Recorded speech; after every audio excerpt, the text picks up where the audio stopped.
Bonsoir, bonsoir, chères téléspectatrices, chers téléspectateurs. Bienvenue dans votre émission Il est écrit.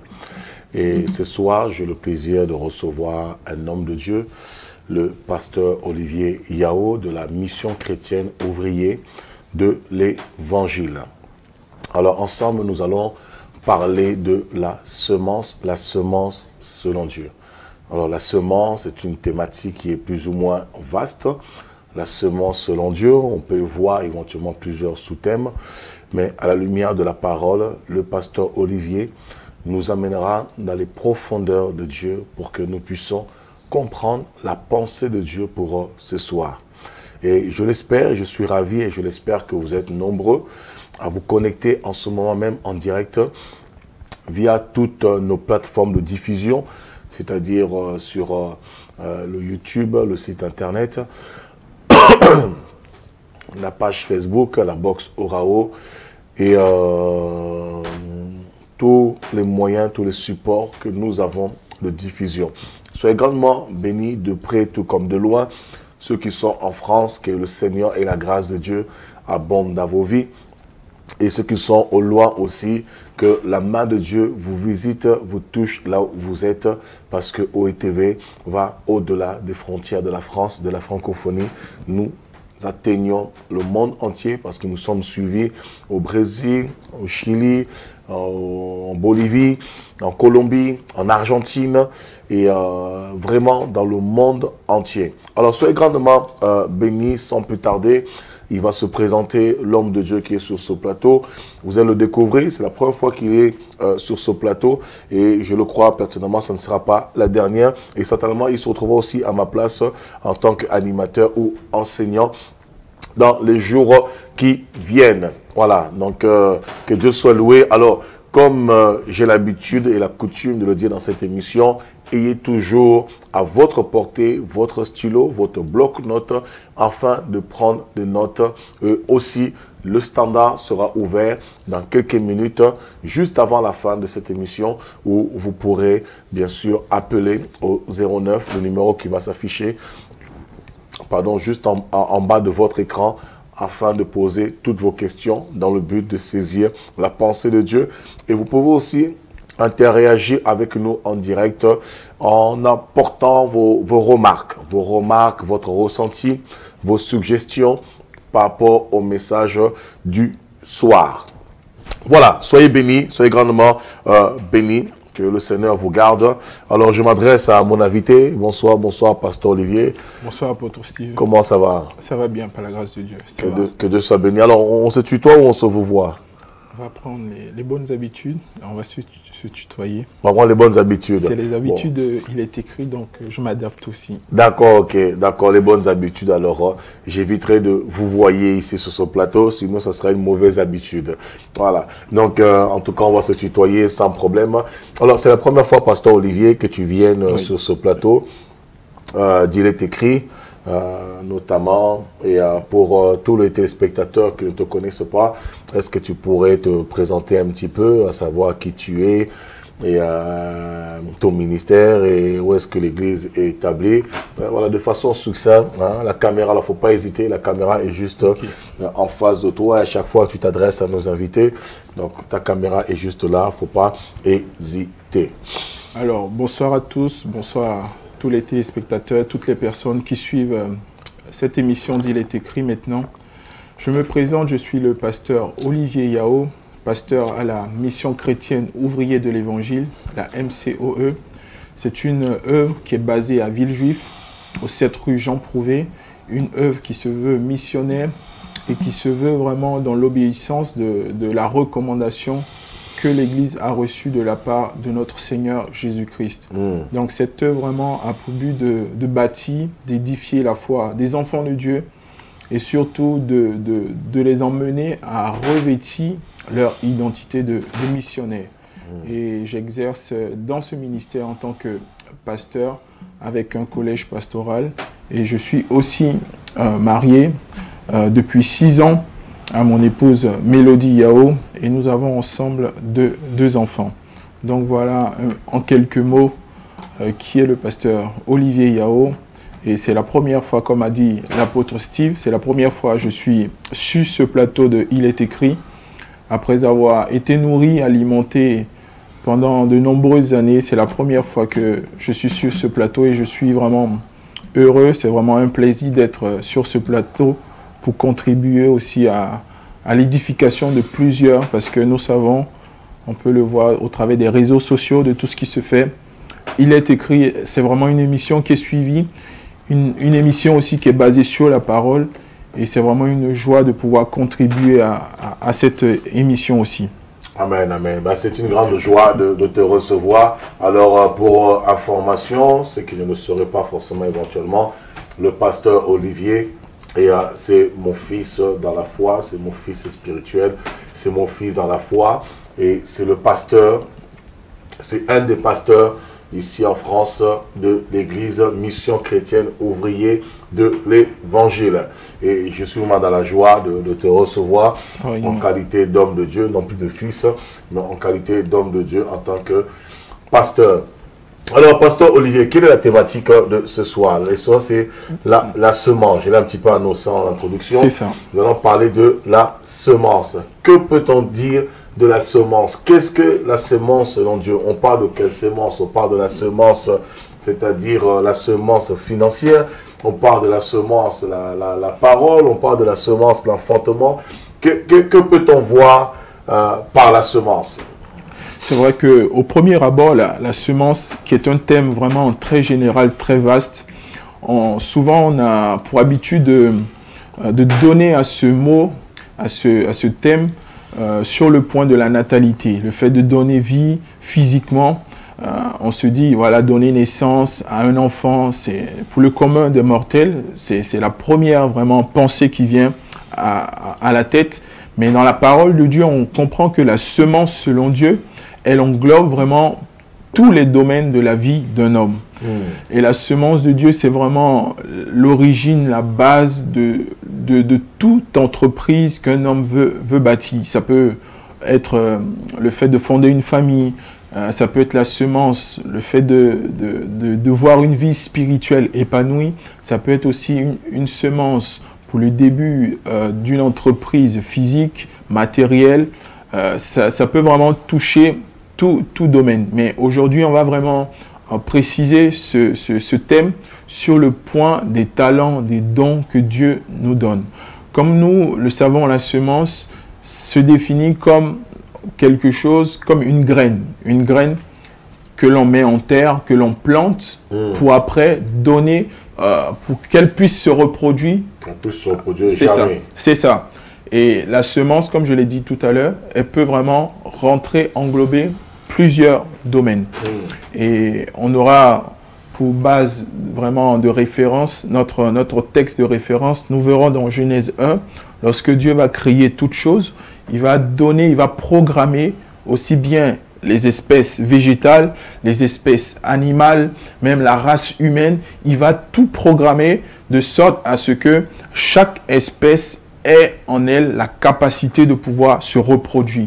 Et la semence, si on peut donner une définition à cela, selon la parole de Dieu, c'est la capacité que Dieu met en chaque homme, en chaque espèce, de pouvoir se reproduire. Donc, pour un enfant de Dieu, pour un homme simple, non-croyant, la capacité est donnée, par exemple, à partir d'un certain âge. Les médecins disent, à l'âge de la puberté, chez un garçon, il commence à avoir les signes qui montrent qu'il est maintenant en capacité de pouvoir se reproduire. Comme chez la jeune fille aussi, qui est à partir d'un certain âge, a aussi la capacité de pouvoir se reproduire. Donc ça, c'est vraiment quelque chose qui est inné, que Dieu met dans chaque homme, dans chaque femme, et comme je l'ai dit, dans chaque espèce, que ce soit l'espèce végétale, l'espèce animale, dont toute espèce, Dieu a mis cette capacité. Il y a une part de Dieu que Dieu a placée dans chaque création de la terre pour pouvoir se reproduire. Et c'est cela qu'on appelle la semence selon Dieu. C'est ce que Dieu met, la part de Dieu en nous, dans chaque espèce, pour pouvoir se reproduire. Donc, ce qu'on peut dire de la semence, c'est en fait la capacité que Dieu met à chacun de pouvoir se Reproduire. C'est ça. D'accord, ok. Alors, par exemple, pour nous, en tant qu'enfants de Dieu, par rapport à la thématique de ce soir, quelle est la capacité que Dieu a mis en nous de pouvoir nous reproduire? Dans quel but? Pourquoi exactement? Où est l'utilité de se reproduire? L'utilité de se reproduire vient dans un point qu'on verra par la suite. Lorsque nous lisons une des paraboles que nous lirons, la parabole des talents que beaucoup d'entre vous connaissent, cette parabole nous fait savoir que Dieu va donner, on le sait dans l'absolu, un maître, ce maître qui représente Dieu, il va donner des talents à ses serviteurs. La Bible nous dit à l'un il va donner 5, à un autre 1, et à un autre il donnera aussi 3. Et la Bible nous fait savoir que il donnera ses talents à chacun selon sa capacité. Selon sa capacité. Donc, à tous ses serviteurs, il a mis en eux une semence. D'accord. Et cette semence-là, elle est appelée à se reproduire. Pourquoi? Parce que Dieu nous appelle à nous multiplier, à nous étendre. Parce que Dieu, en fait, ce n'est pas un Dieu d'addition, ce n'est pas un Dieu de soustraction, de division, mais c'est un Dieu de multiplication. Tout à fait, c'est ça. Donc le plan de Dieu, c'est que chaque homme puisse se multiplier, voilà. Chaque homme puisse s'étendre. Tout à fait. Et c'est un peu ce que nous voyons dans Ésaïe 54 où il est écrit « Élargis l'espace de ta tente, ne te retiens pas ». Donc ça veut dire, lorsque quelqu'un n'évolue pas, lorsque quelqu'un ne s'élargit pas, est-ce que finalement ce n'est pas une malédiction ou peut-être un manque de connaissance? Est-ce que c'est dû à l'ignorance? Et aussi quelque part, une personne qui ne grandit pas, qui ne croit pas, c'est une personne qui ne jouit pas et qui ne profite pas de la bénédiction et de la grâce de Dieu. Parce que le plan de Dieu, c'est que nous puissions nous élargir. Or, si on ne s'élargit pas, automatiquement, on vivra dans la frustration. Est-ce que ce n'est pas la raison pour laquelle beaucoup de personnes sont jaloux dans l'église, beaucoup de personnes sont jalouses? Pourquoi tel frère avance? Pourquoi telle soeur évolue? Pourquoi telle personne évolue? Parce qu'au final, elles sentent qu'elle n'évolue pas, mais les autres sont en train d'évoluer, mais elle n'évolue pas. Est-ce que ce n'est pas la conséquence un petit peu? Tout à fait, c'est tout à fait ça, apôtre Steve.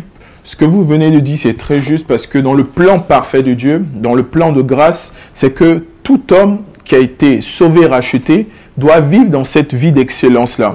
Et malheureusement, comme vous avez commencé à l'énumérer, il y a plusieurs paramètres qui sont dus au fait que l'enfant de Dieu ne vit pas cette excellence-là. Ce fait de pouvoir s'étendre, étendre l'espace de sa tente, étendre l'espace de sa vie spirituelle, matérielle, professionnelle, sociale, toutes ces choses-là, certainement par manque de connaissance ou par malédiction, lorsqu'on ne connaît pas Dieu, lorsque nous sommes étrangers à la vie de Dieu, cette malédiction, cette séparation avec Dieu nous emmène à ne pas bénéficier de la grâce de Dieu. Et aussi le fait du manque, de la carence de cette vérité, de cette parole de Dieu, nous emmène aussi à passer à côté du plan parfait de Dieu. Donc, il est vrai que beaucoup d'enfants de Dieu, beaucoup de chrétiens ne vivent pas pleinement leur vie parce qu'ils sont ignorants que tout ce que Dieu leur a donné, toute semence que Dieu a mis en eux est appelée à croître, à se développer, à se multiplier. Est-ce qu'on ne dirait pas dans ces cas-là que ce sont des personnes frustrées? Ce sont des personnes avec un mal-être. Ce sont des personnes qui tout au long de leur vie seront frustrées, vivront dans l'insatisfaction totale. Parce qu'il y a ce qui me vient dans la tête dans Éphésiens chapitre 4, au verset 13, lorsque Dieu dit, d'abord verset 11, il dit, il a établi les ministères pour le perfectionnement des apôtres, des docteurs, tout ça. Verset 12, il continue, pour le perfectionnement des saints, en vue de l'œuvre du ministère. Au verset 13, pour que nous atteignions le standard parfait de Christ. Donc, c'est-à-dire, il y a un standard que Dieu attend de nous. Tout à fait. Dieu veut que nous atteignions, en fait, un standard. C'est-à-dire, un certain, lorsque on parle d'un standard, c'est un certain qualité et un certain niveau de vie, de qualité qui nous permet d'être heureux, d'être épanoui, d'être dans la joie, d'être dans l'abondance. Alors, lorsqu'on n'atteint pas ce standard, cette qualité de vie, et c'est ça qui crée que beaucoup de personnes soient frustrées dans leur fort intérieur, parce que malheureusement, elles n'arrivent pas à se multiplier, elles n'arrivent pas à se dédoubler, elles n'arrivent pas à produire. Et bien, comme elles ne produisent pas automatiquement, elles stagnent. Tout à Et fait. comme elles stagnent aussi, elles se rendent compte qu'elles sont limitées. Et comme elles sont limitées, eh ben, elles ne peuvent pas atteindre un certain niveau, le niveau que Dieu voudrait. Tout à fait. Parce que chaque personne a un niveau qu'il doit atteindre. Le standard parfait de Dieu, c'est le niveau parfait que chaque homme, en fait, qui est la destinée de chaque homme sur la terre. Et lorsqu'on ne l'atteint pas, eh ben, malheureusement, on se contente du service minimum. Et là, ben, on souffre, on est limité, on est frustré. Et quand on voit les autres réussir, ben, on est peiné un petit peu. Il y a la jalousie qui prend place, il y a la colère, il y a la haine, il y a la frustration totale, il y a la révolte. Et des fois même, on est poussé à quitter l'église parce qu'on a l'impression que on ne s'intéresse pas à nous, que tout le monde avance, les gens s'intéressent à eux-mêmes, on ne s'intéresse pas à nous, on s'en fiche totalement de nous. Alors qu'en vérité, ce n'est pas la faute de personne, mais c'est nous-mêmes qui n'arrivons pas à avancer. Et parce que nous stagnons, c'est comme un peu ce que la Bible dit. Il n'y a point de paix pour les méchants. Lorsque les méchants vont à l'église, ils n'ont pas la paix. Alors, comme ils sont méchants et que l'église est un lieu de paix, alors il y a un moment, ils ne supportent plus, ils ne se sentent pas à l'aise. Seule solution pour les méchants, c'est quoi? Se retirer. Alors qu'en vérité, on ne les a jamais chassés, mais c'est parce qu'ils ne se retrouvent pas dans leur place, ce n'est plus leur environnement. Voilà. C'est comme si on prenait un requin, on le mettrait à un aquarium de 1,20 m sur 1 mètre dans un appartement. Est-ce que le requin pourrait supporter cet aquarium? C'est impossible. Impossible, impossible, impossible. Oui, qu'est-ce que nous avons comme verset de base, Pasteur Olivier? On prendra Genèse chapitre 1, mais ça me rappelle, ça rejoint encore ce que nous allons lire. Il y a certaines semences qui sont vraiment appropriées pour certaines terres. Et lorsque la semence n'est pas là où elle doit croître, là où elle doit germer, automatiquement, elle ne produira aucun fruit, elle ne pourra pas germer. Et ça fait encore écho à ce que tu disais tout à l'heure, pour dire tout simplement que si on n'est pas à l'endroit où on est, automatiquement, si on n'est pas dans le plan de Dieu, on se retrouvera frustré ou peiné de ce que les autres évoluent et nous, non. Nous sommes dans Genèse chapitre 1, versets 11 à 12. Genèse chapitre 1, versets 11 à 12. Je lis la parole. Ok. La parole de Dieu nous dit, « Puis Dieu dit que la terre produise de la verdure, de l'herbe à graines, des arbres fruitiers qui donnent du fruit selon leur espèce et qui contiennent leurs semences sur la terre. » Je répète, qui contiennent leurs semences sur la terre. Et cela se passa ainsi. La terre produisit de la verdure, de l'herbe à graines selon son espèce et des arbres qui donnent du fruit, qui contiennent leurs graines selon son espèce et des arbres qui donnent du fruit et contiennent leurs semences selon leur espèce. Dieu vit que c'était bon. La parole de Dieu ici nous montre un extrait de l'œuvre de la création. Et la Bible nous dit que lorsque Dieu va créer les arbres, la terre et tout ce qu'elle renferme, la Bible nous fait comprendre, vraiment, elle nous précise quelque chose, c'est que lorsque Dieu a créé tous les arbres, en chaque arbre, en chaque espèce, contenait dans chaque espèce la semence. La semence. Voilà. Et c'est ce parallèle que je veux faire aussi pour tous les hommes, et nous pouvons le voir de façon biologique, comme je l'ai dit tout à l'heure, à partir d'un certain âge, l'âge de la puberté, l'homme, le jeune garçon, la jeune fille est en capacité de se reproduire. Bien qu'elle n'a pas encore cette responsabilité, cette maturité, mais elle a déjà, ils ont déjà cette capacité-là de se reproduire. Pour vous faire comprendre que Dieu a programmé l'homme pour se multiplier, pour se reproduire. Donc, ce n'est pas dans le plan de Dieu qu'en tant qu'enfant de Dieu, en tant que fils, en tant qu'héritier, de vivre une vie sans multiplication, sans avancée, sans percée spirituelle. Ce n'est pas possible de vivre une vie, ne serait-ce que spirituellement, matériellement, financièrement, socialement. Notre vie doit connaître cette percée spirituelle. Notre vie doit connaître cette multiplication aussi, que ce soit financière, comme je l'ai dit tout à l'heure, et cela dans tous les domaines de notre vie. D'où l'apôtre Jean peut dire dans l'épître de Jean, 3 Jean 1, 12, je veux que ta vie, ou encore tu puisses prospérer à tous égards, comme l'état de ton âme. Et Dieu nous appelle à cela, à pouvoir prospérer à tous égards. Et comme l'a dit si bien l'apôtre tout à l'heure, beaucoup d'enfants de Dieu se retrouvent à vivre une vie parfois à côté de ce que Dieu attend d'eux. et cela crée parfois des frustrations, cela crée parfois des états de rétrogradation parce qu'ils ne vivent pas cette percée, ce plan parfait que Dieu lui-même a prévu pour eux et a programmé. Et cela, c'est vraiment dans les gènes de l'homme, dans les gènes de toutes les espèces que Dieu a créées, comme nous le lisons ici, l'espèce animale, l'espèce végétale, et je dirais aussi la race humaine que nous voyons après dans la suite au chapitre 2 en créant Adam et Ève, lorsqu'il leur a dit « Multipliez-vous et remplissez la terre ». Malheureusement, ce verset, on l'arrête seulement au niveau de la natalité, le fait de faire des enfants, mais on oublie trop souvent que ce point ou cette parole touche aussi toutes les sphères de la société, de l'homme. C'est ça. Et c'est très important ce que tu dis, Pasteur Olivier, parce que j'ai fait un temps d'enseignement sur le mariage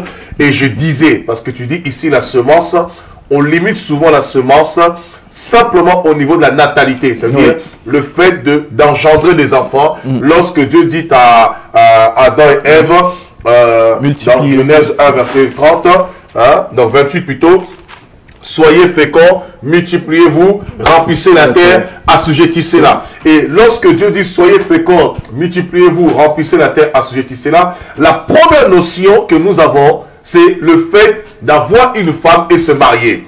Et c'est pourquoi beaucoup de personnes, leur obsession, c'est se marier. Alors que lorsque Dieu dit soyez féconds, multipliez-vous, remplissez la terre, assujettissez-la, nullement Dieu a fait spécialement mention des enfants. Ce que Dieu a voulu dire, c'est que vous devez vous reproduire sur la terre.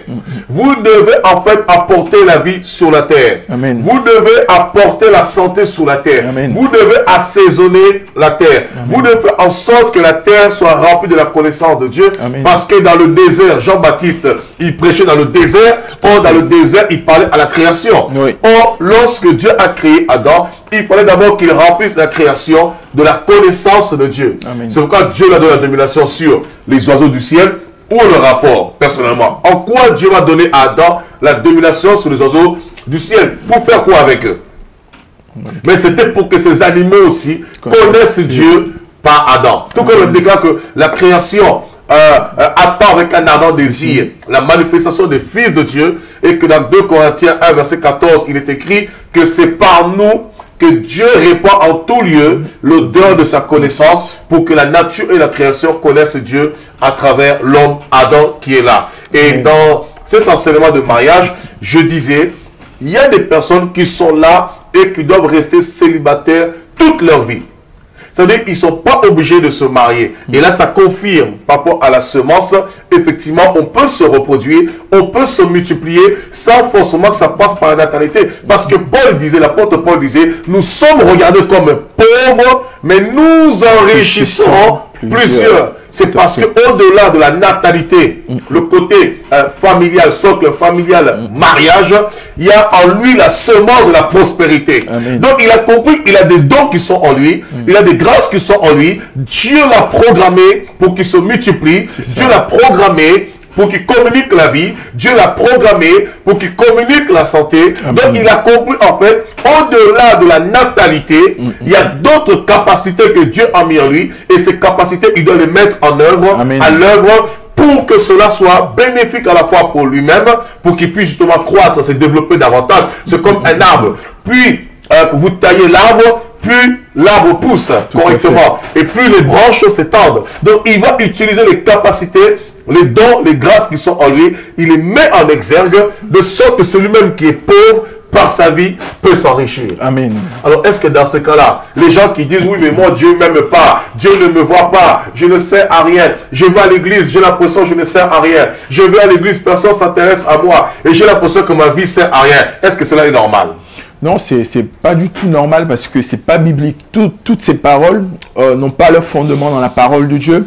Parce que, comme nous l'avons lu ici, dans toute création de Dieu, Dieu a mis dans toute création, dans toute espèce, imaginons-nous que dans l'espèce végétale, l'espèce animale, la Bible nous mentionne, nous précise que chaque espèce contient en elle sa semence. Donc, sa capacité à se reproduire. Donc, à plus forte raison, l'homme. Est-ce que Dieu a plus de soucis pour le végétal, pour l'animal, plus que pour l'homme? Non. David a dit, tu as fait de l'homme si peu inférieur à toi. Donc, l'homme a une grande importance. Nous devons être conscients de cette vérité biblique. L'homme a une grande importance aux yeux de Dieu. Tu as une grande importance aux yeux de Dieu. Donc, de là où tu es, tu ne peux pas dire que Dieu m'a oublié, Dieu fait pas autant pour moi que pour mon voisin ou pour ma voisine. Non, cette parole, elle n'est pas de Dieu. Cette pensée n'est pas du Dieu. Parce que lorsque nous plongeons nos regards dans la parole de Dieu,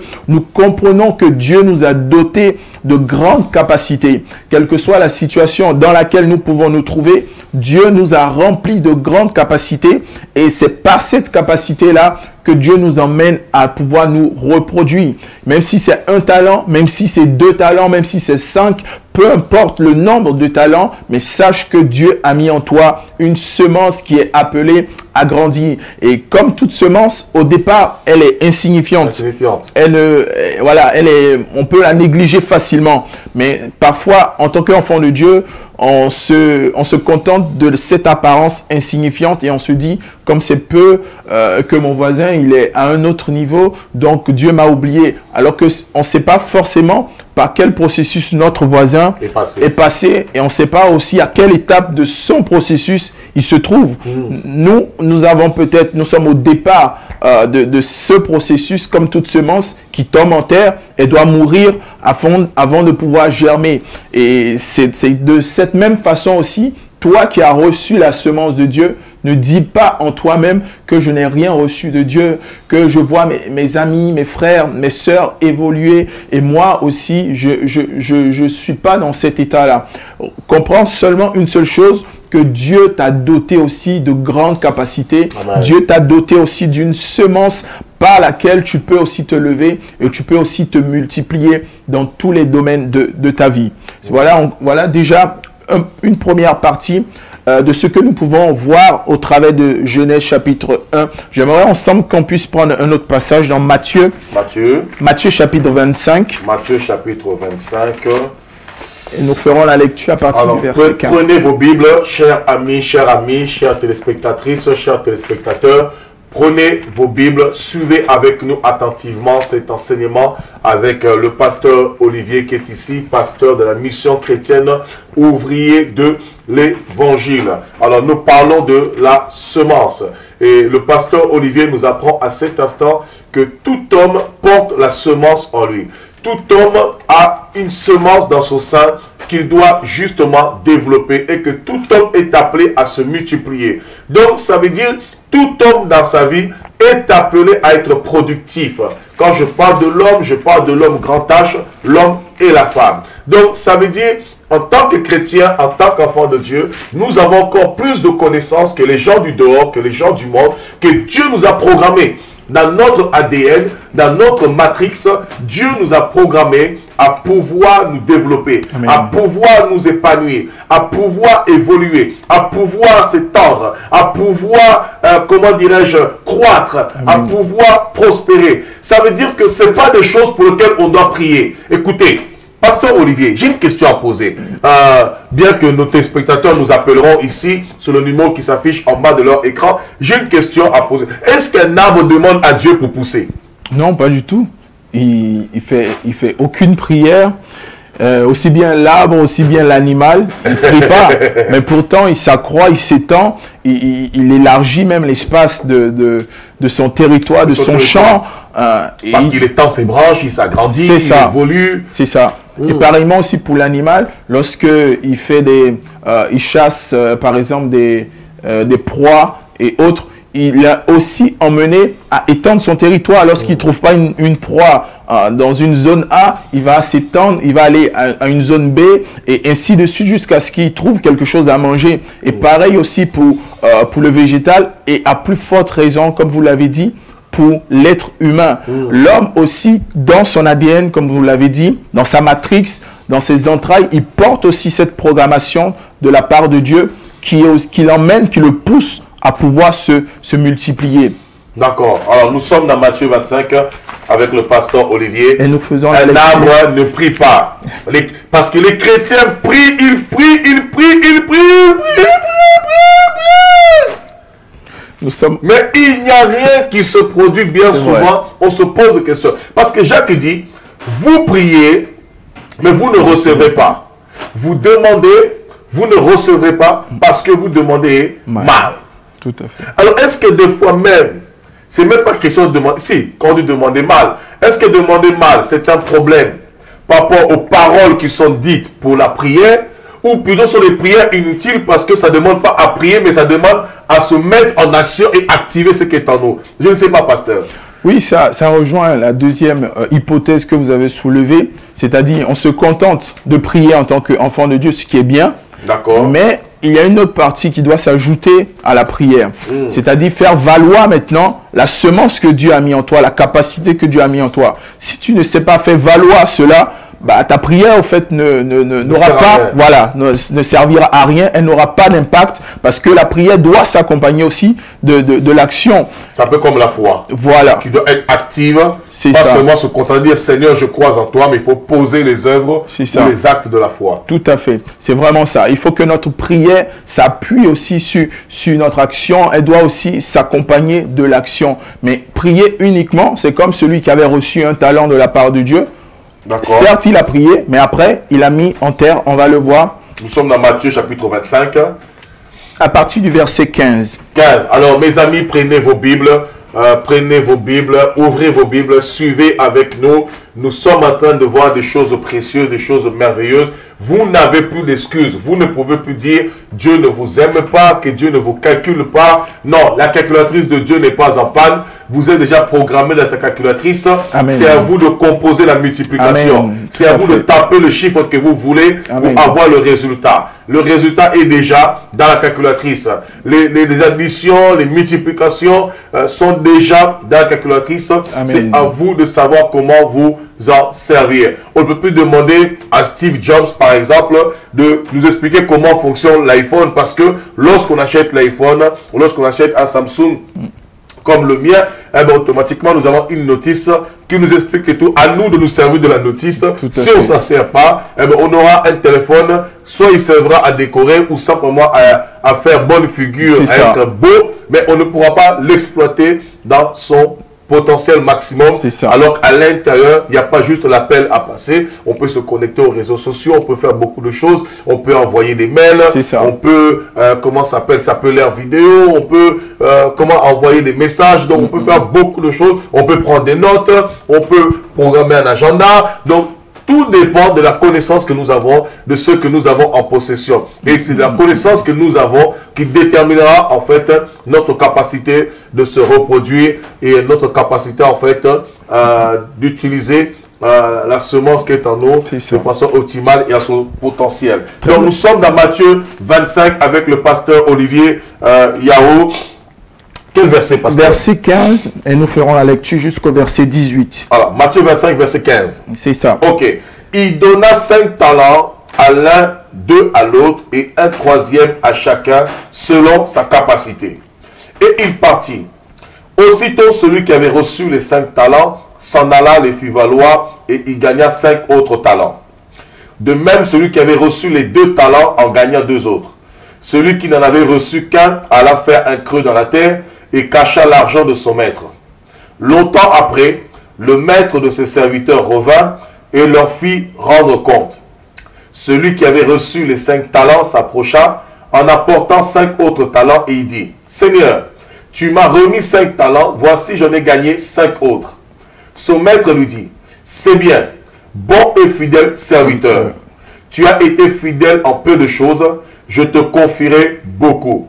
Entre dans la joie de ton maître. » Celui qui avait reçu les 2 talents s'approcha aussi et dit, « Seigneur, tu m'as remis 2 talents. Voici, j'en ai gagné 2 autres. » Ce maître lui dit, « C'est bien, bon et fidèle serviteur, entre dans le repos de ton maître. » Verset 24. Celui qui n'avait reçu qu'un talent s'approcha ensuite et dit, « Seigneur, je savais que tu es un homme dur, qui moissonne où tu n'as pas semé, et qui amasse où tu n'as pas vanné. J'ai eu peur et je suis allé cacher ton talent dans la terre. Voici, prends ce qui est à toi. Son maître lui répondit, serviteur méchant et paresseux, tu savais que je moissonne où je n'ai pas semé et que j'amasse où je n'ai pas vanné. Il te fallait donc remettre mon argent au banquier et à mon retour, j'aurai retiré ce qui est à moi avec intérêt.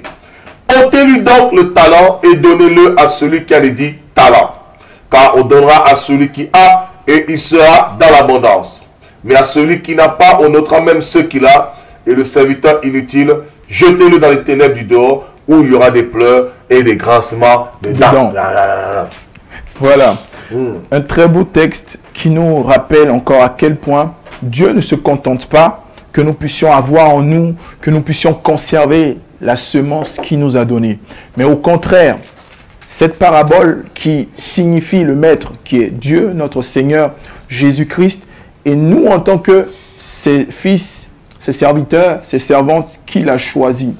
Et la parole de Dieu dit au verset 27, « Il te fallait donc remettre mon argent au banquier et à mon retour, j'aurai retiré ce qui est à moi avec intérêt. » Donc cette parole, elle est dite à celui qui avait reçu qu'un seul talent. Et la parole de Dieu nous dit que celui qui avait reçu un seul talent, il ne va pas faire valoir ce talent-là.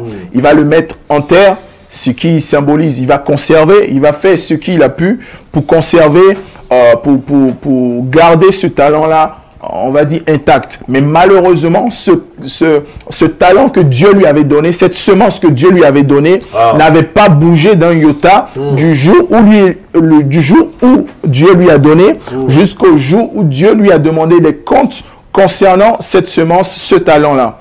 Et le Seigneur va lui dire, tu aurais dû le faire valoir, tu aurais dû faire valoir cette semence-là afin que, à mon retour, je retrouve cette semence, ce talent, avec des intérêts. Donc Dieu ne se contente pas que nous puissions lui présenter à la fin de notre parcours que voici le don que tu m'as donné, je l'ai gardé, je l'ai conservé. Dieu veut que ce don-là s'accompagne d'intérêt, c'est-à-dire de multiplication. Chaque chose que Dieu nous donne, que ce soit des talents manuels, des talents spirituels, tout ce que Dieu nous donne, il nous appelle à pouvoir les faire valoir. Et c'est ce que j'aimerais vraiment te dire à toi qui me suis présentement, après t'avoir dit que tu as un talent, tu as une semence de la part de Dieu, parce qu'il n'y a personne sur cette terre qui a été créé par Dieu, né d'une femme, qui n'ait rien reçu de Dieu, parce que la Bible est claire.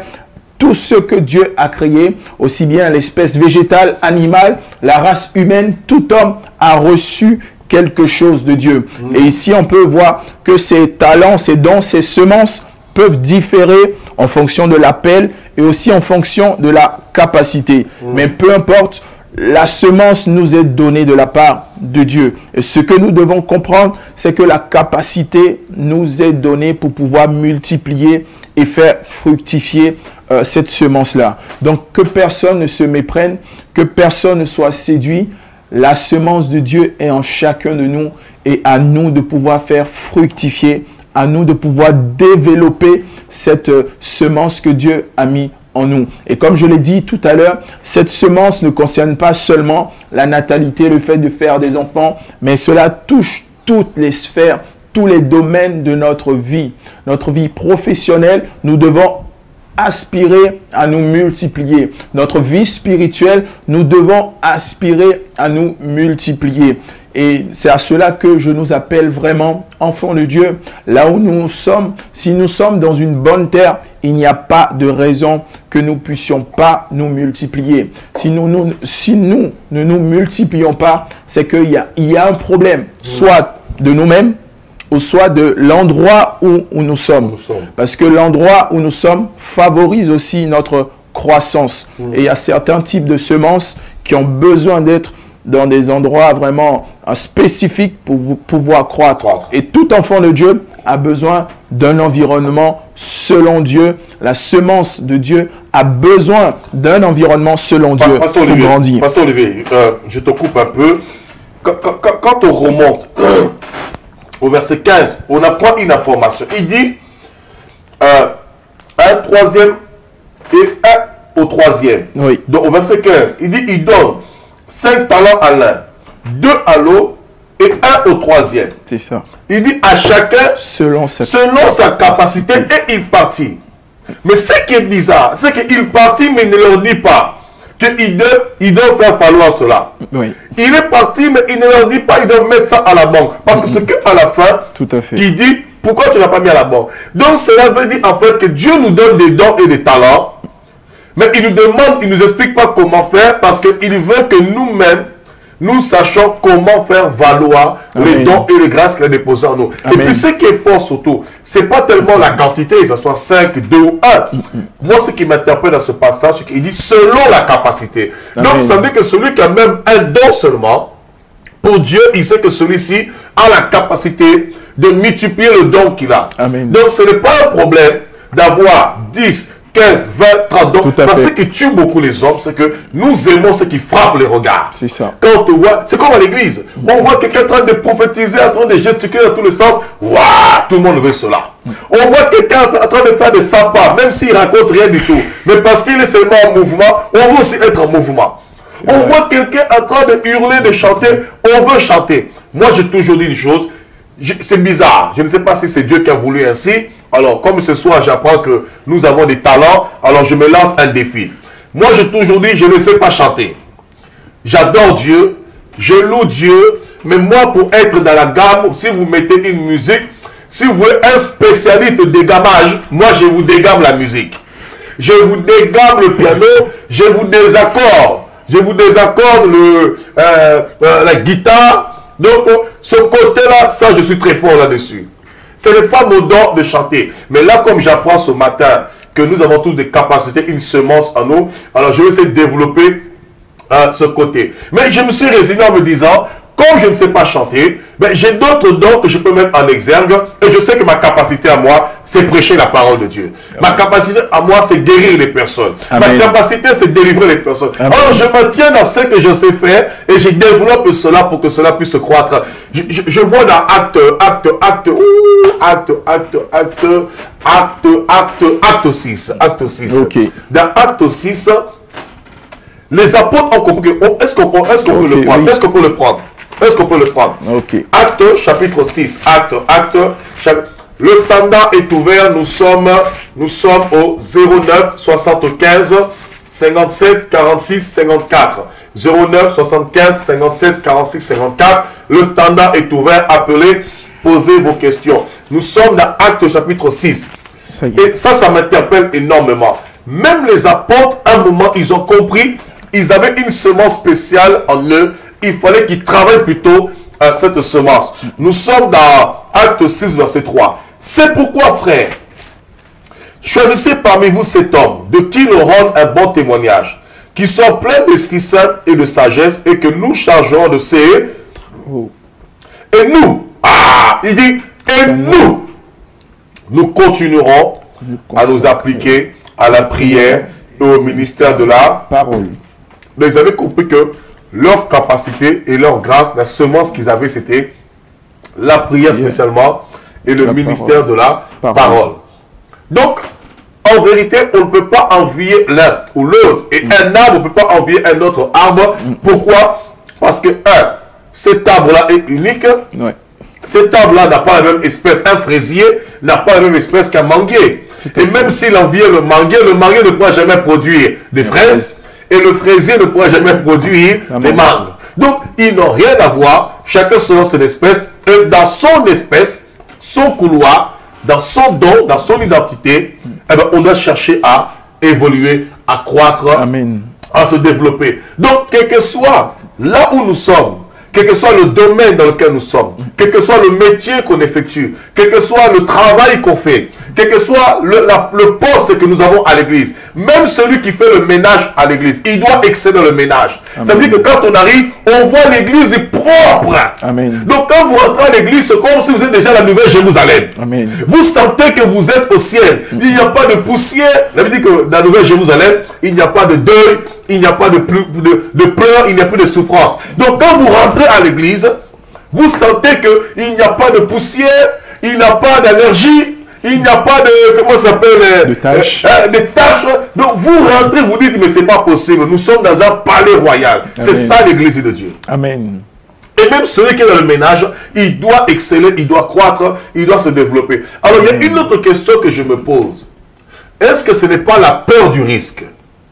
La peur du risque. Parce que puisque chacun a la capacité de se développer, Oui. la capacité d'engendrer des richesses, la capacité, comment dirais-je, de développer le talent, le don, la grâce qu'il a. Hein. Tout à fait Comme ça. on a toute cette capacité ici, Oui. est-ce que c'est pas plutôt la peur? Parce qu'on regarde plutôt l'autre. L'autre a fait ci, l'autre a fait cela, l'autre voit les fruits. Mais est-ce qu'on se pose la question, comment a-t-il fait pour avoir les fruits et le résultat que nous voyons? L'autre s'est mis en action, l'autre s'est mis à l'œuvre, et parce qu'il se... Maintenant, on le voit ici, hein, dans Matthieu 25, par rapport à la parabole de talent. On nous dit quoi?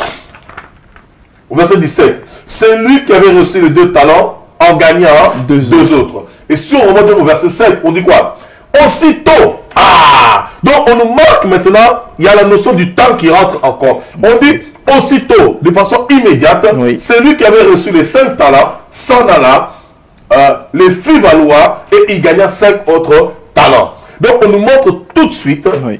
lorsqu'ils ont reçu les talents, immédiatement, ils ont commencé à le faire valoir. Ils ont commencé à travailler. Ils ont commencé à se mettre en œuvre. Ils ont commencé à se développer. Et bien, ils ont commencé aussi à récolter, à recevoir. Et celui qui avait un talent, bon, il n'a pas ménagé sa monture. Il s'est dit, bon, j'ai un talent, je me contente de ça. Donc, c'est même 2 choses que je me pose la question. Est-ce qu'à la fois, ce n'est pas un esprit de contentement? Et deuxième chose, est-ce que ce n'est pas un esprit de fainéantisme, c'est-à-dire la peur du risque? On veut le succès, on veut les grandes choses, mais il y a la peur du risque dans le sens où la peur de perdre ce qu'on a déjà. Tout à fait. C'est vraiment ça, parce que quand je méditais là-dessus, c'est vraiment le mot que vous avez utilisé, la peur du risque. Et c'est pour ça que je pense aussi que tout enfant de Dieu est un entrepreneur dans l'âme, parce que tout entrepreneur, c'est-à-dire celui qui monte sa boîte de A à Z, il a il n'a pas peur du risque, parce que lorsque on connaît l'histoire de ces hommes de notre époque, des personnes, vous avez cité Steve Jobs, des personnes comme Jeff Bezos, le PDG d'Amazon, ce genre d'entrepreneurs, à un moment de leur parcours, ils ont pris un risque. On n'a pas cru en eux, hein. C'est vrai, tout à fait. Et parfois, oui, ils ont vu des portes être fermées devant leur nez. Et aujourd'hui, on va dire, leur effort parle pour eux. Et parfois, en tant qu'enfant de Dieu, c'est vrai qu'il y a cette peur du risque-là. Et je me rappelle qu'une fois, lors d'une prédication, vous nous avez dit que la foi, l'une des définitions aussi de la foi, c'était aussi ça. C'est-à-dire prendre des risques. C'est savoir prendre aussi des risques. Lorsque nous voyons la vie d'Abraham, qui entend de la part de Dieu, quitte ta maison, ta patrie, et va dans un lieu que je te montrerai. Si ça, c'est pas un risque. Ça me parle. Même aujourd'hui, ça me parle, ce que tu es en train de dire là. Ça me parle. Hein. Oui, ça remonte un peu. Ça remonte un peu, mais moi, c'est actuel encore pour moi. Donc, c'est toujours d'actualité. Oui, la Bible est toujours d'actualité. Donc, ce que tu es en train de dire, ça me parle. Quitte ta patrie, quitte la maison de ton père, va dans un pays que je te montrerai. Tout à fait. Et ça, c'est aussi prendre un risque. Un pays que tu connais pas, un lieu que tu connais pas. Dieu te dit, va dans un endroit avec ta famille, avec toute la logistique, et tu t'en vas dans cet endroit-là. Il faut être fou, hein, il faut être zinzin. C'est ça. C'est aussi prendre le risque. Et c'est comme tu l'as dit tout à l'heure, prendre le risque, c'est quelque chose que beaucoup d'enfants de Dieu ne veulent pas. Ils ont peur de prendre le risque parce qu'ils se disent, le peu que j'ai, je risque de le perdre. Qu'est-ce qui me donne? Il faut le conserver. Voilà, qu'est-ce qui me rassure? Qu'est-ce qui me garantit? Voilà, qu'est-ce qui me garantit que je ne vais pas perdre, que je vais avoir mieux? Et il y a toutes ces questions qui fusent et on se maintient, on se contente de ce qu'on a parce qu'on ne veut pas perdre. Et comme David devant Goliath aussi, qui a aussi pris un risque. Il ne s'est pas dit que cet homme qui est devant moi, si je vais contre lui, qu'est-ce qui va m'arriver? Il a eu foi et il allait au nom de l'Éternel. Lorsque nous voyons juge aussi, lorsque Dieu va dire à juge, cette armée que tu as, c'est pas la peine d'aller en guerre avec elle. Prends 300 seulement parmi eux et Gédéon. Tu iras, voilà, tout à fait Gédéon, tu iras avec 300 seulement de ton armée et tu iras affronter une armée qui comptait des milliers d'hommes. Et avec 300, il allait et ils ont remporté la victoire, la bataille. Et c'est pourquoi cette définition de la foi m'avait marqué, parce que savoir prendre des risques, c'est vraiment aussi ça la foi, parce que ça nous emmène à compter sur Dieu. Ça nous emmène à puiser nos forces en Dieu. Et ça, beaucoup d'enfants de Dieu n'osent pas, c'est ça. Ils n'osent pas. Et parfois, c'est là que le bas blesse, parce qu'on se contente et Dieu ne veut pas que nous puissions conserver uniquement. Il veut que nous puissions nous multiplier. Mais la Bible nous dit, si le grain de sénévé ne tombe en terre et ne meurt, elle ne peut pas porter de fruits. Et beaucoup ne veulent pas plutôt mourir. Ils ne veulent pas perdre ce qu'ils ont. Alors que la Bible nous dit que celui qui aimera sa vie, il la perdra. Mais celui qui la perdra, il la retrouvera par la suite. Et Dieu nous montre par là que le principe de la semence, selon Dieu, a besoin de certaines conditions pour pouvoir vraiment pour pouvoir porter du fruit. Et comme vous l'avez dit, c'est le fait aussi de vaincre cette peur-là, le fait de manifester la foi afin de vaincre cette peur et de pouvoir nous multiplier. Donc, pour ceux qui nous suivent, j'aimerais vraiment leur dire que il est vrai que parfois, certaines décisions de notre vie, certains choix suscitent en nous beaucoup d'interrogations, de doutes, de peur, mais la foi, c'est aussi ça. C'est savoir prendre des risques. Savoir prendre des risques tout à fait selon la raison de Dieu, non pas la raison des hommes, parce que parfois avec les raisonnements humains, on peut se restreindre et on peut passer à côté de beaucoup de choses que Dieu a prévues pour nous. Ce que j'ai vraiment à te dire, toi qui suis vraiment cette émission, n'aie pas peur d'oser, n'aie pas peur à élargir l'espace de ta tente, parce que c'est là où Dieu te veut. Dieu te veut dans la multiplication. Dieu te veut dans l'élargissement de ta vie, dans tous les domaines de ta vie. Alors ne te retiens pas, élargis-toi, quel que soit le prix que cela va te coûter. On a pris tout à l'heure l'exemple de ces hommes, de ces grands groupes, que ce soit Google, Amazon, Apple, peu importe. Tous ces hommes-là, on voit dans leur parcours qu'à un moment, ils ont pris un risque. Ils ont sacrifié beaucoup de choses pour arriver là où ils sont, pour peser des milliards et des milliards. Et nous, en tant qu'enfants de Dieu, si nous voulons aussi atteindre, si nous voulons être efficaces, impactants, si nous voulons aussi être révélés à toute la création, nous devons aussi être capables de savoir aussi perdre pour pouvoir gagner à nouveau. Amen, amen. Mais il faut savoir perdre pour gagner à nouveau. Pasteur Olivier, nous sommes en train de chuter, nous arrivons à la fin de cette émission. Pour les personnes qui nous regardent, qu'est-ce qu'elles doivent faire concrètement? Elles se disent, mais moi je sens que Dieu ne me voit pas, que Dieu ne pense pas à moi, j'ai l'impression qu'à l'église, je n'avance pas, je n'évolue pas. Il y en a même qui disent, mais je ne sais pas, qu'est-ce que Dieu m'a donné comme don? Qu'est-ce que Dieu m'a donné? Qu'est-ce que tu peux dire aux personnes qui nous regardent, ici en face? Pendant que le pasteur est en train de répondre, le standard est ouvert. Vous pouvez nous appeler au 09 75 57 46 54. Le standard est ouvert. Appelez-nous au 09 75 57 46 54. Posez vos questions en ligne, en direct. Le pasteur Olivier va répondre à vos questions. Oui, pasteur, qu'est-ce que tu peux dire à toutes ces personnes qui ont l'impression qu'ils n'ont pas de don, qui n'ont pas de talent? Ils ont l'impression que ce sont des rebuts de l'église, pas de la société. Des fois même la société c'est pire. Mais de l'église, qui ne servent à rien, qui sont mis au bas de l'échelle, qui n'ont pas de grâce, mais qui voient les autres avancer, évoluer. Et se disent, mais qu'est-ce que je peux faire à l'église? Qu'est-ce que je peux apporter à l'église? Et au bout de certain temps, ils se sentent inutiles et puis ils s'excluent eux-mêmes. Et ils s'isolent et ils finissent sous camisole pratiquement et sous perfusion. Qu'est-ce que tu peux dire à ces personnes? Ce que j'ai à leur dire, ça rejoint un peu la dernière émission qui a eu sur ce plateau. C'est vraiment se poser la question, faire vraiment un examen de soi. D'accord. En étant chrétien, bien sûr, je parle à des personnes qui ont la foi en Jésus-Christ. Pour ceux-là qui fréquentent une assemblée, une église, c'est déjà se rendre disponible dans l'obéissance pour tout ce qui se fait dans la maison de Dieu, dans l'église locale, se rendre disponible. en participant à tout ce qui se fait dans la communauté, dans l'église locale, je parle, il faut d'abord se rendre disponible et dans l'obéissance, on va déjà apprendre beaucoup sur ce que Dieu nous appelle à faire. Ça peut commencer par exemple, vous avez pris l'exemple du ménage, ça peut être dans l'équipe de la prière, du protocole, peu importe, mais en tout cas se dit, je suis dans l'église, il faut que je me rende disponible pour l'avancement de l'œuvre de Dieu. Donc, premièrement, être obéissant à tout ce qui se fait dans l'église locale, être participant de ce qui se fait dans l'église locale et nous-mêmes, par nous-mêmes et par exercice, j'ai envie de dire, le Seigneur lui-même aussi mettra la conviction, comme il peut le dire dans le livre de Hébreux, tous ceux qui sont fils de Dieu, sont conduits par l'Esprit de Dieu. Et c'est Dieu lui-même, c'est l'Esprit de Dieu qui rend témoignage à notre esprit. Et en tant qu'enfant de Dieu, Dieu rendra témoignage à votre esprit concernant l'appel, concernant ce à quoi Dieu vous appelle. Si ce n'est pas par une conviction personnelle qu'il mettra dans votre cœur,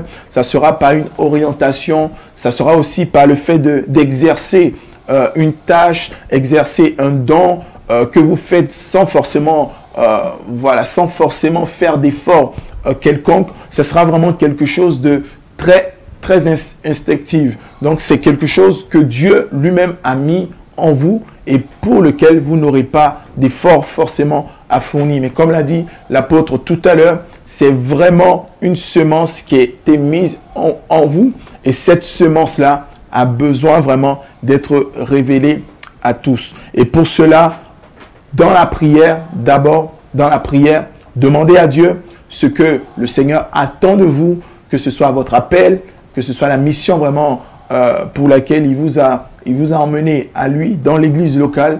Et Dieu, qui est un Dieu de vivant, il ne manquera pas de vous parler, il ne manquera pas de vous orienter sur ce à quoi il vous appelle, là où il vous attend. Premièrement, priez le Seigneur, demandez à Dieu et le Seigneur, l'Esprit de Dieu, vous rendra témoignage sur ce à quoi il vous appelle. Voilà, c'est dit. Alors, le standard est ouvert. Voilà, le standard est ouvert. Nous sommes joignables au 09 75 57 46 54. Le numéro de téléphone est juste en bas de votre page au 09 75 57 46 54. Appelez-nous, posez vos questions. Le pasteur Olivier est là. Il nous reste 5 minutes avant de rendre l'antenne. Alors, j'ai retenu, le pasteur Olivier a dit clairement, la première des choses, si vous vous sentez inutile, si vous vous sentez incapable, si vous vous sentez comme des moins que rien, si vous avez l'impression que votre place n'est pas à l'église, si vous avez l'impression que les autres avancent, que vous n'évoluez pas, alors le pasteur Olivier a dit pour remédier à cela, déjà, vous devez apprendre à vous considérer. La Bible déclare dans Éphésiens chapitre 5, verset 17, « Considérez-vous et considérez quelle est la volonté du Seigneur. » La première des choses, c'est d'abord apprendre à se considérer et à comprendre qu'on a de la valeur. Lorsqu'on se met dans sa tête qu'on est inutile, tout ce qu'on fera sera inutile. Et la Bible dit dans le livre des Proverbes, si tu faiblis au jour de la détresse, ta force ne sera que détresse. Donc, c'est vraiment très important de comprendre cela. Votre conditionnement, en fait, détermine aussi ce que vous serez parce que vous êtes le fruit de vos pensées, vous êtes le fruit de votre âme. La Bible d'un proverbe, tel qu'il parle, tel qu'il est, tel que son âme est, tel qu'il est. Donc, c'est vraiment très important de comprendre cela. Donc, la première des choses, selon ce que le pasteur Olivier est en train de nous apprendre, vous devez vous considérer vous-même. Comprendre avant tout, oui, les autres, ils ont un don, les autres, ils ont une grâce, les autres ont un talent, les autres ont des entreprises, mais au-delà de tout ça, vous n'êtes pas obligé de faire ce que eux sont en train de faire parce que chaque personne a quelque chose de particulier à faire dans sa vie. Donc la première des choses, c'est apprendre à vous considérer, à comprendre que vous avez de la valeur. Et je me souviens encore du prophète David dans le psaume 39, il dira, je me réjouis de ce que Dieu a fait de moi, une créature si merveilleuse. Donc David ne se méprisait pas, il avait la conscience qu'il était une belle créature. Et d'ailleurs, la Bible dit même quand on décrit David, c'était un jeune homme qui était beau de figure et qui était blond. voyez un petit peu, certainement avec des yeux bleus aussi qui vont avec. Mais ceci dit, au-delà de ses yeux azur, comment ça, azur, son beau visage, David se considérait comme étant une belle créature, donc il se donnait de la valeur. La deuxième des choses, comme disait le pasteur Olivier, être obéissant à tout ce qui se fait à l'église locale. C'est très important parce que l'église locale, c'est le lieu où Dieu vous a planté. Et ici, ces personnes qui ont reçu les talents, ils ne les ont pas reçus, comment ça s'appelle, de façon abracadabrante. Ils ne les ont pas reçus comme quelque chose qui tombait du ciel simplement. Ils les ont reçus auprès de quelqu'un qui leur a remis cela. Or, pour recevoir cela, il fallait qu'il soit quelque part. Et la première des choses, c'est être obéissant à tout ce qui se fait à l'église locale. Pourquoi? Parce que par les enseignements à l'église locale, les enseignements vous permettront d'avoir le déclic. Les enseignements vous permettront en fait de vous préparer à être des bons leaders, de vous préparer à être des bons investisseurs, de vous préparer à être des bons encadrants, des bons gestionnaires demain. Ça, c'est très important. La troisième des choses, vous devez être sensible à ce que Dieu attend de vous, comme a dit le pasteur Olivier, selon Romains 8, verset 14, tous ceux qui sont fils de Dieu sont conduits par l'Esprit de Dieu. Donc, soyez sensibles à ce que Dieu attend de vous. Pourquoi? Parce que lorsque déjà vous vous considérez vous-même, déjà c'est une force qui vous permet justement d'avoir une certaine détermination. Amen. La deuxième des choses, lorsque vous êtes obéissant, lorsque vous êtes là où vous êtes planté, à l'église locale, les enseignements, la vie de prière, tout ça, ce sont des ingrédients spirituels qui sont en train de vous préparer, d'alimenter déjà et d'activer progressivement le don et la grâce qui est en vous. Amen. Et troisièmement, lorsque vous comprenez ce à quoi Dieu vous appelle, plus ou moins, même si vous n'avez pas une vision claire, vous pouvez déjà commencer à entreprendre dans n'importe quel domaine, là où vous vous sentez à l'aise, et le Seigneur vous éclairera, il vous conduira. Et lorsque vous avez déjà été obéissant par toutes les instructions que vous avez reçues au préalable, quand vous allez vous mettre en action, ces instructions vont vous servir justement pour pouvoir vous multiplier. C'est la raison pour laquelle Dieu a dit à Josué dans Josué 1 que ce livre de la loi ne se loigne pas de ta bouche. Médite-le jour et nuit, car c'est alors que tu réussiras dans tout ce que tu entreprendras et tu auras du succès dans tes entreprises.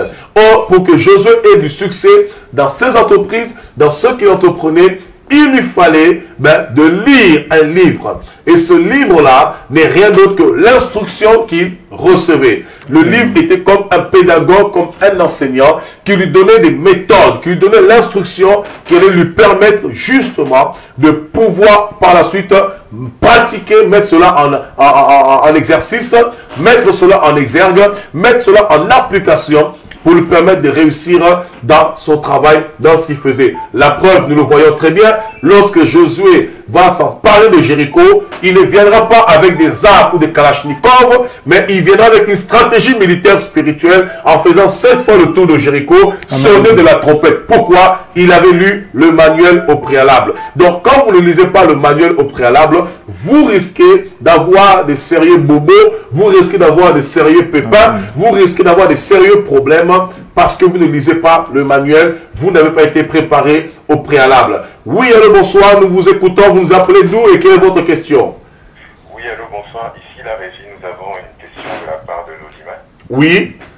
Voilà, la question est la suivante. Est-ce que le fait de servir, le fait de désirer, de vouloir fortement servir Dieu dans un domaine bien particulier suffit pour le faire? Est-ce que le fait de désirer servir Dieu dans un domaine particulièrement précis, est-ce que cela suffit pour le faire? Exactement. Oui, pasteur.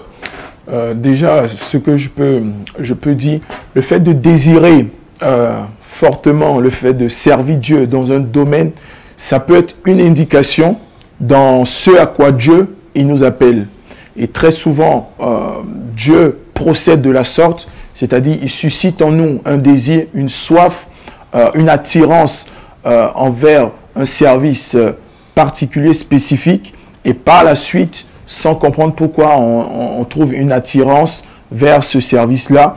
Et si maintenant, après avoir, par obéissance après avoir reçu des enseignements et autres, on peut maintenant se vouer, se consacrer à ce service-là. Donc, je peux dire oui, le fait de sentir en nous-mêmes un désir, une conviction forte en nous-mêmes, le fait d'être attiré vers un service, vers un domaine spécifique pour servir Dieu, ça peut tout à fait, ça peut être vraiment un point ou en tout cas, un point pour nous emmener à servir Dieu. À servir et à comprendre ce à quoi Dieu nous appelle. Voilà, donc vous avez la réponse. Vous avez aussi le droit d'avoir un désir de servir Dieu. Pourquoi il est important de servir Dieu? Peu importe que Dieu vous parle, qu'il ne vous parle pas, il est important de servir Dieu parce que lorsque vous servez Dieu, ça vous empêche quelque part d'être en fait dans la oisivité, d'être spectateur. Ça vous pousse d'être acteur et participant de la nature divine. Parce que Dieu ne vous amènera jamais à des grandes choses, à l'élévation, si vous n'avez pas commencé à travailler quelque part. Peu importe le domaine. Vous pouvez avoir un désir de balayer à l'église, mais cela ne veut pas dire que c'est la finalité de votre appel. Amen. Ou de ce que Dieu veut accomplir dans votre vie, parce que Dieu commence toujours par quelque chose. Amen. Et même la plus petite tâche que vous allez faire, elle aura simplement pour seul but, cette tâche-là, de vous responsabiliser, de vous inculquer l'ordre, la discipline, le leadership, le respect, la consécration, l'engagement, la fidélité, qui sont des vertus de Dieu. Et lorsque Dieu vous élèvera à un ministère supérieur ou plus excellent, eh bien, vous aurez déjà les bases. Un exemple, lorsque Dieu appela David, Dieu avait dit à Samuel, dans le roi de David, dans 1 Samuel, 1 roi, chapitre 16, lorsque Samuel va oindre David, il va recevoir l'onction. Samuel cherche David dans la maison, il ne le trouve pas parce qu'il était à Rama pour le sacrifice. Et le père de David va dire, David est en train de paître le troupeau et le troupeau.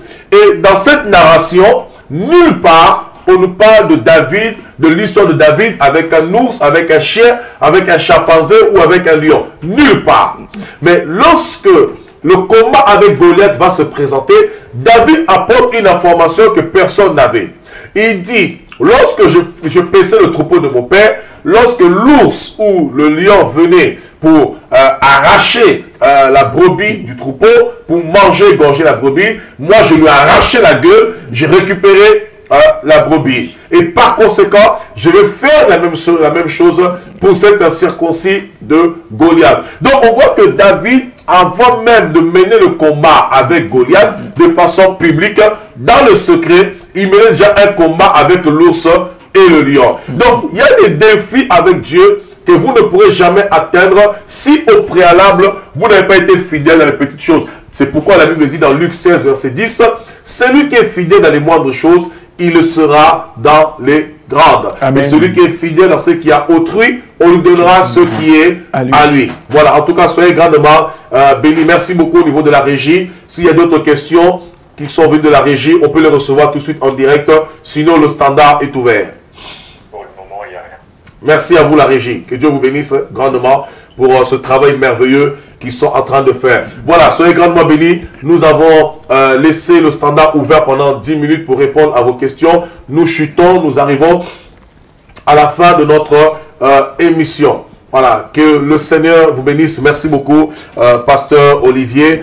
Merci, pour les personnes qui nous suivent à cet instant, qui te découvrent pour la première fois, s'ils veulent rentrer en contact avec toi pour aller prier pour aller à l'église, comment est-ce qu'ils peuvent faire? La caméra est juste là. Comment est-ce qu'ils peuvent faire pour se rendre à l'église, pour entrer en contact avec toi ou pour aller simplement se réunir dans ton ministère, dans ton église? Pour ceux qui veulent voilà, se joindre à nous, nous nous trouvons à Villejuif, au 7 rue Jean Prouvé, 94 800 Villejuif. Pour la ligne de métro, c'est le métro ligne 7 et l'arrêt c'est Louis Aragon. Vous pouvez aussi prendre le bus 131, arrêt Yuri Gagarin, et il y a aussi des navettes à disposition pour ceux qui veulent, qui ont du mal à se déplacer. Je vous laisse aussi mes coordonnées, le 006 05 79 24 34. Pour tous ceux vraiment qui veulent se joindre à nous, à la MCOE, pour grandir, pour connaître aussi ce à quoi Dieu les appelle et surtout aussi dans l'obéissance à se rendre disponible pour se laisser enseigner pour se laisser vraiment façonner par Dieu et voir cette semence se multiplier dans tous les domaines de leur vie. Que le Seigneur vous bénisse de là où vous vous trouvez, de là où vous suivez cette vidéo. Et sachez une chose, quel que soit le niveau de l'œuvre, le niveau de la semence de Dieu dans votre vie, ne pensez pas, même si vous avez cette impression, dites-vous que c'est qu'une impression, ce n'est pas la réalité, ce n'est pas la vérité. L'œuvre de Dieu, la semence de Dieu dans votre vie, elle est certaine. Maintenant, vous devez maintenant prendre conscience, comme nous l'avons dit tout à l'heure, prendre conscience, considérer vraiment votre vie, considérer la semence que Dieu a déposée en vous et par la suite, le Seigneur lui-même vous remplira de détermination, de force afin de pouvoir voir cette semence se multiplier. La Bible nous parle du grain de sénévé qui est la plus petite de toutes les semences de la terre. Mais cette petite semence qui a une taille en millimètres, cette petite semence-là, lorsqu'elle tombe en terre, elle meurt, elle atteint un niveau de grand arbre. Et cet arbre-là, ce grand arbre-là devient un abri, un refuge pour les oiseaux du ciel. Donc, peu importe le niveau de la semence de Dieu dans votre vie, sachez une chose, que vous êtes appelés à vous multiplier, à croître, à grandir, et cela pour la gloire de Dieu. Donc, ne désespérez pas, mettez votre foi en Jésus-Christ et par l'Esprit de Dieu, parce que ce n'est ni par nos propres forces, mais c'est par l'Esprit de Dieu que nous arriverons. Que le Seigneur vous bénisse, et ça a été vraiment un plaisir aussi d'être avec toi sur ce plateau. Apôtre Steve, je tiens à te remercier pour l'invitation, pour ma présence. Comme je l'ai dit, après avoir été nourri, alimenté si longtemps, c'est vraiment un plaisir d'être là et de participer aussi, contribuer à cela. Voilà, que Dieu soit béni. Ça a été dit. Merci de votre fidélité, de votre amour, vous qui aimez tant la chaîne OETV, la télévision au service de l'Évangile. Et merci aussi de votre fidélité à votre chère émission qui vous est tellement chère et de votre affection pour cette émission qui de jour en jour ne fait que s'agrandir, s'élargir. Me dit-on que son aura dépasse les frontières comme la semence, elle ne fait que se reproduire et se multiplier. Merci de votre fidélité. Je ne saurais comment vous le rendre si ce n'est qu'en étant fidèle à chaque fois sur ce plateau et vous emmener dans les profondeurs de la parole de Dieu avec des invités de qualité, afin de vous apporter le meilleur de Dieu. Que Dieu vous bénisse grandement dans vos maisons, dans vos familles, dans tout ce que vous entreprenez. Soutenez la chaîne OETV, je lance un appel. Soutenez la chaîne OETV par vos finances, par vos dons. Vous aurez le RIB qui est juste en bas de votre écran. Vous avez un message de soutien. Soutenez la chaîne OETV parce que nous voulons aller encore très loin. Et nous recevons de plus en plus d'hommes et femmes de Dieu. Et cette chaîne OETV est disponible gratuitement pour tous les ministères. Mais particulièrement d'ici le mois, l'année 2020, officiellement, la chaîne OETV sera accessible via la Freebox. Alors, soutenez cette chaîne de télévision afin qu'elle aille de l'avant, afin de salarier ces bénévoles qui travaillent nuit et jour sans cesse, quotidiennement pour vous offrir des émissions de qualité. Soyez grandement bénis. Merci de votre amour, de votre soutien. Merci de vos prières. Merci de vos dons. Merci de votre affection. Merci parce que sans vous, cette chaîne de télévision n'existerait pas et particulièrement votre émission préférée. À très bientôt dans votre émission Il est écrit.